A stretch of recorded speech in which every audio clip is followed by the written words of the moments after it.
இன்னைக்கு இந்த ஃபாண்டன்ட் ஃபிகரின் எப்படி பண்ணுன்றது தான் பார்க்க போறோம். எனக்கு கோல்டு ஸ்டார்ட் ஆகிறதுனால வாய்ஸ் வந்து கொஞ்சம் அப்படி இப்படி தான் இருக்குது. நானே ஃபோர்ஸ் பண்ணி தான் ஒழுங்காக பேசுகிறேன். ஸோ இக்னோர் பண்ணிவிடுங்க என்னோட வாய்ஸை. நிறைய பேர் இந்த 2D ஃபிகரன்ஸ் வந்து பண்ணுறீங்க, எப்படி பண்ணுறீங்க அப்படின்னு காட்டுங்கன்னு சொல்லுவீங்க. எனக்கு வந்து என்னென்னா, நான் ஒழுங்காகவே பண்ண மாட்டேன்.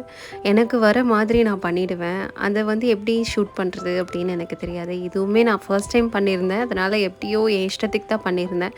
மேபி இதை பார்க்கும்போது உங்களுக்கு ஒரு ஐடியா கிடைக்கும்னு நினைக்கிறேன். அதுக்காக தான் இந்த வீடியோவே போடுறேன். ஒன்ஸ் நான் ஃபுல்லி வந்து ஓகே ஆனதுக்கப்புறமா வந்து கொஞ்சம் கொஞ்சமாக நான் எல்லாமே ப்ராப்பராக எக்ஸ்பிளைன் பண்ணி டீட்டெயிலாக நான் போட ட்ரை பண்ணுறேன். நானே இப்போ தான் கற்றுக்கிட்டு இருக்கேன். எனக்கே வந்து ஓரளவுக்கு தான் வரும். இந்த வீடியோஸ் பார்க்குறப்போ உங்களுக்கு கொஞ்சம் ஐடியா கிடைக்கும். அதனால தான் சரி ஏதோ ஒன்று பண்ணாலுமே அதையாவது ஷூட் பண்ணி போடுவோம் அப்படின்னு இதை கஷ்டப்பட்டு வந்து ஷூட் பண்ணியிருந்தேன். நான் எப்போவுமே 2D ஃபிகரின் பண்ணுறப்போ இந்த மாதிரி ஃபாண்டன்ட் ரோல் பண்ணி அதில் எல்லாத்தையுமே ஃபிக்ஸ் பண்ணிட்டு தான் கேக்கில் வந்து மூவ் பண்ணுவேன்.